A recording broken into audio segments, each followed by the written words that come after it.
You Should Have Left is written and directed by David Coep. And yeah, and it stars Kevin Bacon, Amanda Seyfried, and it's based on a book of the same name from 2017.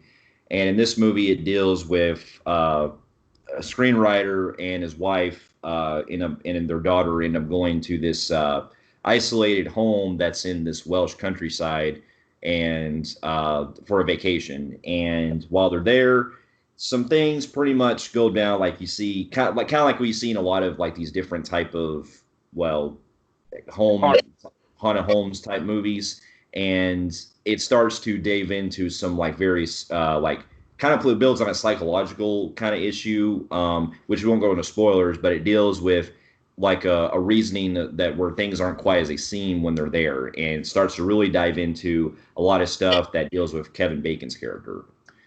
Now, here's some backstory.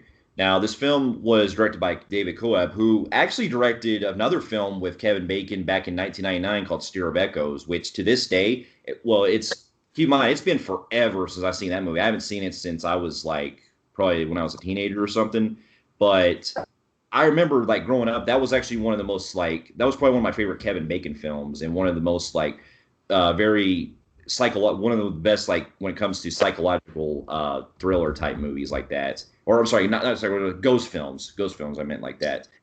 Yeah, that was one of my Star of Echoes was one of my personal favorites of Kevin Bacon's, and to this day it still holds as one of my favorite ghost supernatural-ish kind of level type movies, paranormal films. You know, I'm not a big fan of them. That's one of my favorites. Whenever Star of Echoes is, and this guy also is. What's pretty interesting is the guy who directed and wrote this movie is also known for big fucking movies. He wrote. Yeah, he's known as a big screenwriter in Hollywood with a lot of films, even for the '90s, like with Jurassic Park, Lost World, Jurassic Park, Mission Impossible. There's been a lot of blockbusters he's been involved with as well, and like as far as his like directing movies, like he also directed another film that I find quite underrated too, which was Secret Window with Johnny Depp. He did a Secret Window, which I liked, and he also did a film that I saw back in 2012 in theaters that I actually thought, saw on video, that was actually thought was pretty underrated. It was an interesting movie, and that was Premium Rush. I've heard about that one, yeah. That one with Jordan Lovett or Gordon Lovett or whatever. Gordon Levitt. Yeah, I always get his name mixed up, but yeah, he directed that movie, and that one was actually kind of like a Crank type level fun movie with bicycles and shit like that. So I actually enjoyed that movie. This guy's name's attached with big names like Jurassic Park, Jurassic World, Mission Impossible. I mean, the list goes on. This dude's a huge deal in Hollywood. And seeing what he did with success with Stir of Echoes, it would be only right and justice for him to do this. And not only that, the people attracted to this movie with David Coep was the guys who brought us just recently The Invisible Man, the producers. So yeah, Jason Blumhouse. They had experience with Lee Winnell, which there you go. That even makes a better blend. And that comes into big play in this film, which I'll get into in my pros. So seeing those names, and what's really funny is this film, like if it was theaters being open, this movie would have probably made theaters. But I will tell you this movie came out of fucking nowhere when they released the trailers. Like when they released the trailers, it was coming out that week. Like, whoa, what the fuck is this? And marketing's like, holy shit. I guess what it was going to be a release later on in the year, but due to the coronavirus, they're decided, okay, let's just go ahead and release this. Oh, we didn't market it? Fuck it. Just market it real quick, and we'll just release it this week. So unfortunately, that's what they did. Yeah. So I will say that upon seeing this movie, before I give my thoughts on it, I started seeing people talk about this movie a lot, saying it wasn't all that good. Saw a lot of bad reviews for this film. And that kind of, I was like, damn, the name like that, make it a bad film? Okay, so got to watch it today. And I will say that upon seeing the film, I actually didn't think it was that bad, but it's flawed. There is some problems I do have. But I don't think it's as bad as a lot of people told me It was. Because I heard nothing but just F grades. I don't think it's F. I really don't, but it is flawed. Don't get me wrong. Yeah, I definitely agree. Like I thought, I've after careful review of watching the movie, I can honestly say that it wasn't bad. I mean, it does have its issues, don't get me wrong, and a lot of stuff that's very derivative, but I at least appreciate what they wanted to go for, and I give it ambition for the director, and it had some more of what I kind of was thinking going into it. So it was actually a little better. It was a little more than I expected. Exactly. And yeah, getting into my pros, I will say that I like Kevin Bacon. I think he's an underrated actor. I thought this was a big step up from his last fucking psychological horror film he did called The Darkness. Holy shit. This was a major step up. I'll be honest. This one, he was good in. He did good. Amanda Seyfried, whoever her name is, did good. And a little girl. I mean, it's a really shortened cast, so it's not really something that's huge as far as casting. But they did good as a nice family. A lot of people were kind of turned off by the age difference between Kevin and Amanda, where he's like almost 60, or I believe he's in the 60s. He is, yeah. Who's in her 30s. So it's like weird, but I really honestly it didn't bother me because there's a aspect in the storyline that makes sense because he was previously married to another woman. They go into like this tragic thing I'm not going to go into on spoiler reasons, but he remarried with Amanda's character. So I mean, guy in Hollywood, it's not uncommon to see in a 60-year-old with a 30-year-old or a 20-year-old. I mean, Yeah. it didn't bother me. A lot of people said it kind of bothered them. It turned them off. But anyways, yeah, the casting was good. I want to get in real quick one of my biggest praises of this film. I loved the whole Invisible Man feel, like Lee Winnell was behind the cameras because they go with that approach. Unfortunately, shortened. I loved the psychological approach of this house. The way that it becomes a maze of its own. It's growing rooms. It's stretching out further. Some Mhm. rooms are getting shorter. Rooms are changing, shifting. People are walking other rooms, not coming out the same direction. They're coming out going into kind of like an alternate universe and walking back in, and everybody's lost and Mhm. going different things, and they get lost in this. I love that. I thought that was an awesome approach. If that would have been majority of this movie's story, that would have been fucking interesting. Holy shit, that would have been a good, interesting part. Yeah. Very, and I thought I mean, on a haunting standpoint, I thought it did justice. I was really creeped by this house when they did that. Short Yeah, lived. I got you. It's that's in one of my biggest praises too. I have the most is that it's weird because when we saw the Visual Man, it had a house that was, well, that one was set in like by an ocean side, but you kind of had like a similar like kind of feel where it's on the hills and stuff. It kind of felt like it was on a similar level of that too, and I like how when it goes in like the different shots and stuff, where it feels like the house becomes a character of its own, which I appreciated because it really puts you in the type mindset where you can be lost in it. And one of the things I do appreciate on the directing standpoint is I like the fact that it actually transitions into scenes where it basically turns into like, well, not to spoil anything, it turns into like real world and then like alternate world, so to speak. I'll just kind of leave it to that sort of kind of thing, but because it kind of it transitions into two different sides, like as the movie goes along. One of my interesting parts that I really continue what I was praising about this, that part of the movie is I like the parts where Kevin's character is really digging deep into noticing something's wrong with this place. And he goes, measure, and he becomes obsessed. Hmm. His dog measuring one side of the house. Oh, they're inside. They notice that something's not right. And it measured like at 8 feet or something on this one wall. But then whenever they walked outside, measures like fucking 10 feet or so. I don't know. I'm just giving a perspective that the measurements were weird and totally off. And I liked his investigation in this place because it reminded me of Stir of Echoes. This is where it goes back to David Coep's Stir of Echoes. Kevin Bacon's character, what I loved about him in that film, the sense of him investigating crazy shit going on. And he did that again in this film, which I liked. It reminded me of that movie. And yeah, just the weirdness of seeing like, his daughter, she goes in the room, like the house, for example. She was going to come out this other side of the house, but didn't come out that door. It's like it took him to another labyrinth of the house. That's And what I was saying. Yeah. And he sees like the rooms, just the hallway just stretches and stuff. I'll tell you right now, that is the best parts of the movie. Unfortunately, they take the concept of cool shit like that, and you can probably add up. It's only probably in the movie 12 minutes. That's where it bothers me, where I'll get my cons.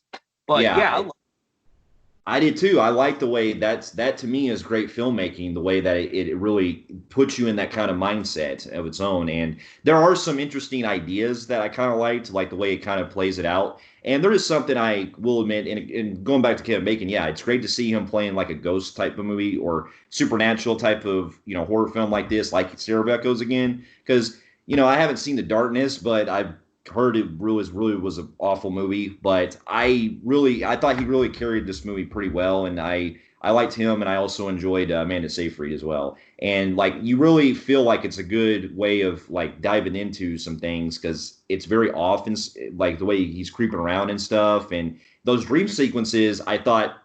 And this is a shout out to fucking Boy too. This to me worked a lot better if it's fucking dream sequences the right way, the way it puts you in that kind of mindset. And it actually makes sense in context wise. So going to the dream sequences, yes, they are really they're done really well, and they're done with a psychological horror approach more than just going blah type of shit. However, they do that a little bit, but mostly it's psychological horror because I'm not going to spoil anything.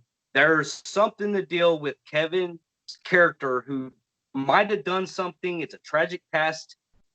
And before he met Amanda's character, he had a wife and he was married and all that shit back in the day. And it digs deep where he's psychologically fucked up because he's getting a lot of scrutiny by the world about it because it made the headline news or whatever. And he's hated by everybody. He's forced to kind of write in this journal, and he's writing about his thoughts, trying to control them and stuff. He has bad dreams of the events. And it fucks with his head because this house is also taking that dream sequence and teasing him with it with his fucking kid, which I thought was kind of fucking, kind of like a damn, that's fucked up, Yeah. Taking that event, imagine it happening to your little kid, fuck that. And it's teasing him and it's freaking him out. And I will say that works really well. Now, there is another storyline that I will get into that I thought, and it plays majority of the storyline, which I'm really 50-50 on this part. I get what they were trying to do, but I mean, because it's from the book, I'm sure, but we'll get into our cons on that. I did like the score. The camera work kind of remind me of Lee Winnell. Like I thought it would have been, actually, honestly, I love David Coep. He did all right in this film. But I think that Lee Winnell probably would have made this movie much better with this camera. The camera work is still done very well in this film. Yeah. Almost it is. And not only that, notice that it also felt like an A24 movie? Kind of, yeah. It felt like it had a good blend of that. It's kind of like that movie, kind of a weird comparison, but in like a kind of more interesting way. Like that movie, It Comes at Night, that kind of feel of like delusion and kind of like secluded in the house and stuff, kind of like on that level. The bright scenes, like it kind of reminds you a little bit of mixture of Hereditary, some Midsummer. It's just the way the camera work they were going for kind of remind me of shit like that. So yeah, I got you. Those films, I could see some people praising it on that aspect, but everything else. I mean, it's not really a long movie. So with that being said, I'll jump into my cons right now. My biggest problem, I don't know if it's good or bad. It's a little bit of both. While we do have the cool stuff we mentioned, unfortunately, it's used to the very bare minimum. And that being said, most of this movie is about Kevin's character being jealous, trying to he's trying to get rid of the jealousy I guess he had with his previous marriage. But anyways, the jealousy, we're pretty much watching him seeing if Amanda's character is texting other men and fucking other men. Like, that's a big theme in this movie, which I thought kind of took me out a little bit out of this movie, because it plays like more of a romantic type of obsessed type movie. I'm like, I didn't watch this. I want to see the haunted shit. Yeah, More. it does start to die. It does kind of really make the film kind of lose its steam, because when it starts into doing stuff like that, it really just showcases like his character of like how much of an ass he is. And while I'm not going to say anything, there's something that's, makes up for that. I'm in the slightest terms. It felt like it was just there just to put that in there for plotting, and I felt like it was just very it was just very uninteresting. The thing is, if that is part of the book, which it probably is, I felt like David Coet might have structured the movie wrong, where he had us pay attention more of that than he did with the haunting parts, the paranormal shit, which is also in the book. It's just they both were balanced, I heard in the book, but in this movie, we get mostly of the romantic bullshit. Oh, looking through Amanda's cell phone and her see what she's looking up, see what she's talking to other men, and it Yeah. becomes this the film. I'm just like, okay, I'm sitting here fucking 40 minutes in since the last cool thing about the house, and I'm still watching him, like, him accusing her of cheating and shit. Yeah, I mean, That's where you could have. really, Yeah, that's what I'm saying. You can have family drama in a horror type movie like this, because I'll be honest, it worked for me in Hereditary. But you have to bring something more interesting, and it just felt like it wasn't interesting on that level. it has to be balanced. It Yeah, can't eat up your. That's what this movie it did. It ate up its runtime, and that's what really bothered me of David's direction in this film. As talented of a director and writer he is, why did he do that? And that's what the biggest question for other people who did truly hate this movie. A lot of people do hate this movie, and I can get up with them on this part. That yeah, it does take the steam out of the movie big time. While we did praise some of the cool scary images we were seeing, we do kind of have a little parts where we do get the spooky hmm you know music. While the score's good, you hear the music, get ready, hype up, get ready, shit yeah. like that. Manda's Well, it's a character, Bloomhouse movie, so it's given. You have that in your typical Bloomhouse movies. I'll stay out of everything. They need to let directors make their shit. Anyways, Amanda's character, while I said I liked Amanda and I get her purpose in this movie for 3/4, they do something towards the end that just like made her character kind of pointless. Yeah, I did question that too, because I was like, okay, we could have had maybe a build up to this, or maybe had like some more, like give us something. It felt very anticlimactic, so to speak, the way it paid off, and I was like, okay, that's kind of that makes her kind of central role in the film Yeah. kind of really doesn't really like have much of an impact for the rest of the story if you It really makes it happens. it in a non-spoiler way as best as possible. There's something that happens that causes her to kind of get kicked out of the house, or she chooses to leave. And her character literally, over this little minor shoelance type of fucking way of getting her off of this set for the whole movie, she doesn't come back to the fucking end. It's like, okay, what was the whole fucking point other than you were in half the movie, or 3/4 of the movie, and then because you just did that, okay, now it's her. It felt weird. It felt structured. Like, it feels like more of a set piece of a movie. A set, like, oh, we gotta get this character out of here because she's taking us. There's too many people. It's taking us focus out of what we want to focus on. Kevin Bacon and the little girl. So it felt convenient that came out of nowhere and just she doesn't come to the end. So it's Yeah. like, okay, pointless. But and not only that, what was up with the comedy shit at the beginning where they literally doing the scene where the guy's wearing Furious 7 hat. I thought they were on a set of Fast and Furious, and Amanda's character is doing a sex scene, and the guy keeps fucking with them by saying roll, cut, roll, cut, just fucking Yeah. with them. And she was getting banged. It's like, Okay, was that? It was kind of comedy-esque. I'm like, okay, that kind of Yeah, that fell out of place. But other than that, I will say that is it like what everybody's saying, a failed, horrible worst top 10? Oh my God, this was so bad. No, no. Is it great? No. It's more middle ground for me, and it's a little upper middle ground for me, so to speak, because that is a good concept. In fact, I want to see something like that again. That it's the whole story and have Lee Winnell direct it, and Yeah, not let cheap motherfuckers write some standard story. I want to see something like this again. I actually find this to be one of the most creepiest haunted house type psychological things. Seeing a haunted house doesn't need ghouls and monsters and shit. Seeing this thing fuck with your mind like The Shining, holy fucking hell, this was good.